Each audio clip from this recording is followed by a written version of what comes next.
শিবং শান্তি করিং ব্রহ্মাণিং ব্রহ্মণোপ্যাম সর্বলোকপুনতিঞ্চ প্রণামামি সদা শিবম মঙ্গলং শোভনং শুদ্ধং নিষ্কলং পরমঙ্গলম বিশ্বশ্বরিং বিশ্বমাতাং চণ্ডিকাং প্রণমামহম সর্বং দেবময়ীং দেবীং সর্বলোকভয়াপহম ব্রহ্মেশ বিষ্ণুনমিতং প্রণমামি সদা মাম বিন্ধস্তাং বিন্ধনীলং দিব্যস্থাননিবাসিনীং যোগিনীং যোগজননীং চণ্ডিকাং প্রণমামহম ঈশানমাতরং দেববিশ্বরী বিশ্বরপ্রিয়াং প্রণতস্মি সদা দুর্গা সংসারবাতারিণীং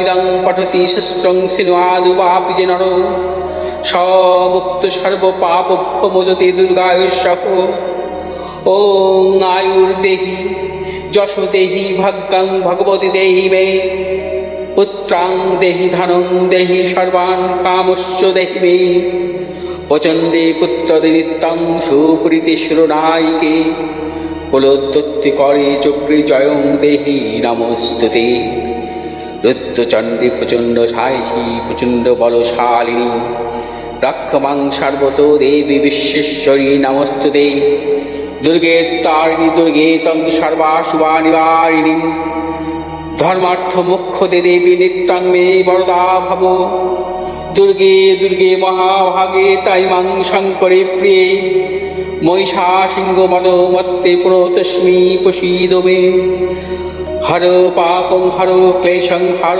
সুখং হরাকুপং হর রোগং হর ক্ষোভং হর মারি হরি প্রিয়ে।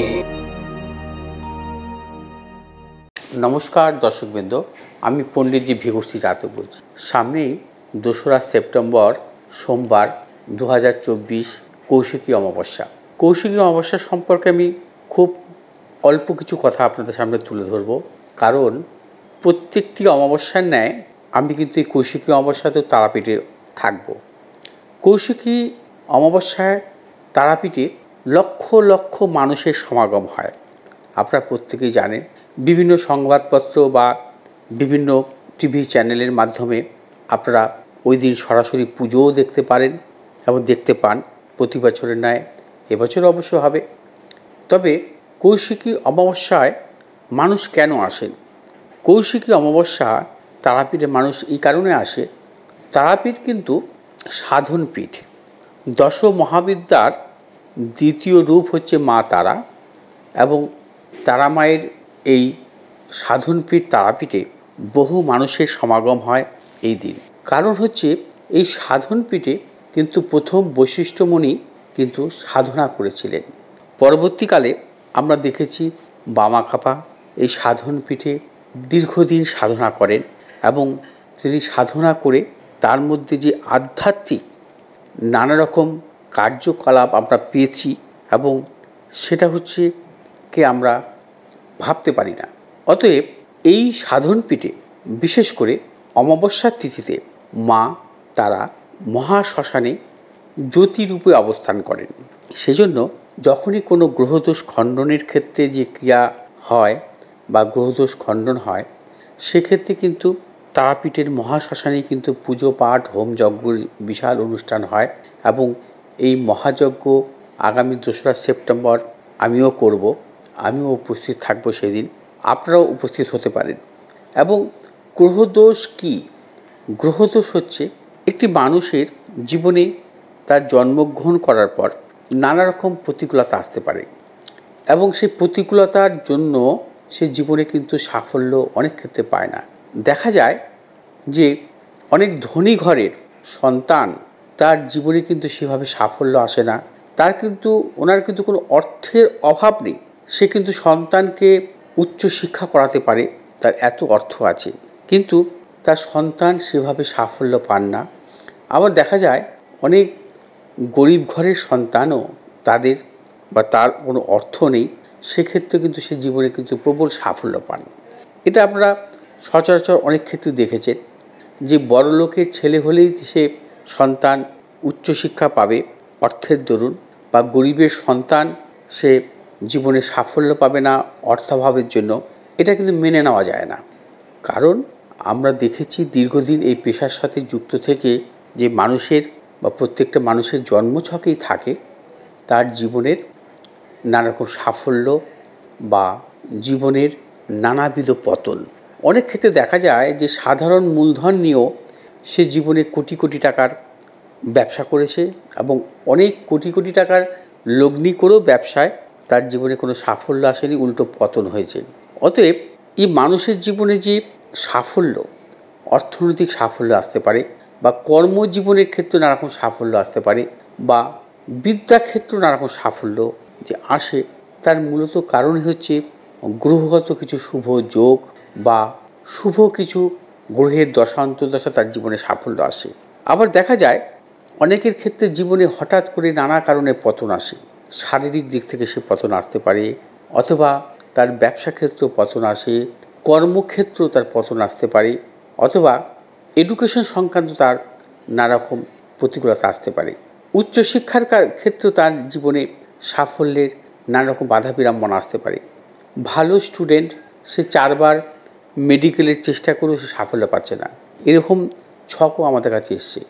বা অনেক প্রচেষ্টা করার পরেও কিন্তু তার জীবনে সেভাবে এডুকেশন সংক্রান্ত সাফল্য আসছে না। সব কিছু কিন্তু মূলত গ্রহ দোষের কারণে হয়।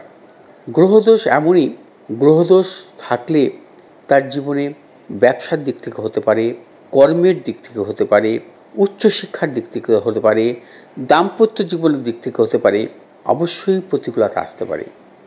যে সুন্দরী মেয়ে ভালো চাকরি করে তার জীবনে যে দাম্পত্য সুখ আসবে, এটা ভুল ধারণা। অনেক ক্ষেত্রে দেখা যায় তার জীবনেও নানারকম প্রতিকূলতা আসে দাম্পত্য জীবনে। অতএব একটি ভালো স্টুডেন্ট, মেধাবী স্টুডেন্ট, তার জীবনেও দেখা যায় যে এডুকেশন সংক্রান্ত সাফল্য আসে না। সে বহুবার পিএইচডির জন্য চেষ্টা করেছে, মেডিকেলের জন্য চেষ্টা করেছে, কিন্তু তার জীবনে সাফল্য আসছে না উচ্চশিক্ষার ক্ষেত্রে। কারণ এই ধরনের জন্মছক আমাদের কাছে বহু এসছে। ভালো স্টুডেন্ট, মেধাবী স্টুডেন্ট, ভালো পড়াশোনা করেছেন, উচ্চশিক্ষা নিয়েছেন, কর্মজীবনও তার জীবনে সেভাবে সাফল্য পাননি। আবার দেখা যায় যে পৈতৃক ব্যবসা, প্রচুর মূলধন থাকা সত্ত্বেও তার ব্যবসা ক্ষেত্রে সাফল্য আসেনি। এই যে নানা রকম সমস্যা বা প্রতিকূলতা মানুষের জীবনে আসে, এই সমস্যা বা প্রতিকূলতা গ্রহদোষজনিত কারণেই কিন্তু আসে। এই গ্রহদোষজনিত ব্যাপারটা সেটা কিন্তু তার পূর্বজন্মের কর্মফলের জন্য হতে পারে বা তার পূর্বপুরুষের কোনো অশুভ দোষের জন্য কিন্তু তার আসতে পারে। অত বংশ পরম্পরাও কোনো দোষ কিন্তু তার সন্তানদের উপরে আসে। এবং দেখা যায় যে এই গ্রহ দোষগুলো যখন তার অনুকূল দশা অন্তর্দশা না থাকে বা প্রতিকূল দশার মধ্যে বা অন্তর্দশার মধ্যে পড়ে, সেই সময় এই গ্রহদোষগুলো কিন্তু তার উপরে কিন্তু নানা রকমভাবে সমস্যার সৃষ্টি করে এবং সাফল্য দিতে চায় না। সেই গ্রহদোষগুলো কিন্তু সঠিক সময়ে খণ্ডন করে নেওয়া উচিত।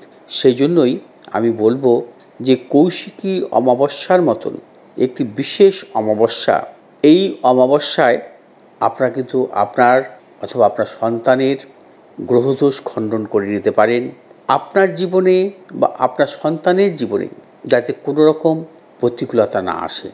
যে ধরনের গ্রহদোষগুলো আমরা দেখে থাকি, মাঙ্গলিক দোষ, গ্রহণ দোষ, অথবা কালসর্প দোষ, সাপির দোষ, শনির সাড়ে সাতি, শনির ঢাইয়া, নানা রকম গ্রহদোষ আছে। যে দোষ কারণে তার জীবনে নানা রকম প্রতিকূলতা আসে এবং নানা রকম সমস্যার মধ্যে পড়তে হয় প্রত্যেকটি মানুষের জীবনে। এই গ্রহদোষ খণ্ডনের শ্রেষ্ঠ দিন হচ্ছে কৌশিকী অমাবস্যা। কৌশিকী অমাবস্যাটাকে আপনারা কাজে লাগান এবং এই অমাবস্যায় আপনারা কিন্তু তারাপীঠের মহাশ্মশানে উপস্থিত থাকতে পারেন। আমি অবশ্যই থাকব ওই দিন তারাপীঠের মহাশ্মশানে মহাযজ্ঞর অনুষ্ঠান হবে। সেই অনুষ্ঠানে আপনি নিজে বসে থেকে পুজো করবেন এবং নিজে বসে থেকে আহুতিও দেবেন। আপনার গ্রহদোষ খণ্ডনের ক্রিয়া সেদিন হবে এবং সেই দিনটিকে প্রাধান্য দিন। এই ধরনের শুভ যোগ কিন্তু বছরে একদিনই আসে, এই কৌশিকী অমাবস্যা। কৌশিকী অমাবস্যায় যদি আপনারা উপস্থিত না থাকতে পারেন, আপনারা অনলাইনের মাধ্যমেও করতে পারেন। সেক্ষেত্রে আপনাদেরকে আমি একটা লিঙ্ক দেব, সেই লিঙ্কের মাধ্যমে আপনি আপনার পুজো দেখতে পারবেন। ভারতবর্ষ বা ভারতবর্ষের বাইরে থাকুন না কেন, আপনাকে ওই লিঙ্কের মাধ্যমে আমি কিন্তু পুজোটা করিয়ে দেব। আপনার গ্রহদোষ খণ্ডন করে দেব এবং তারপর যে জিনিসগুলো অর্থাৎ উপাচারগুলো আপনার ঠিকানায় পাঠিয়ে দেওয়া হবে। অতএব দর্শকবৃন্দ, আমি বলবো আপনাদের একটি কথাই যে গ্রহদোষ সঠিক সময়ে খণ্ডন করুন, যাতে আপনার বা আপনার সন্তানের জীবনে কোনো রকমভাবে গ্রহজনিত কারণে তার জীবনে বড় কোনো প্রতিকূলতা না আসে। ভালো থাকুন, সুস্থ থাকুন। নমস্কার।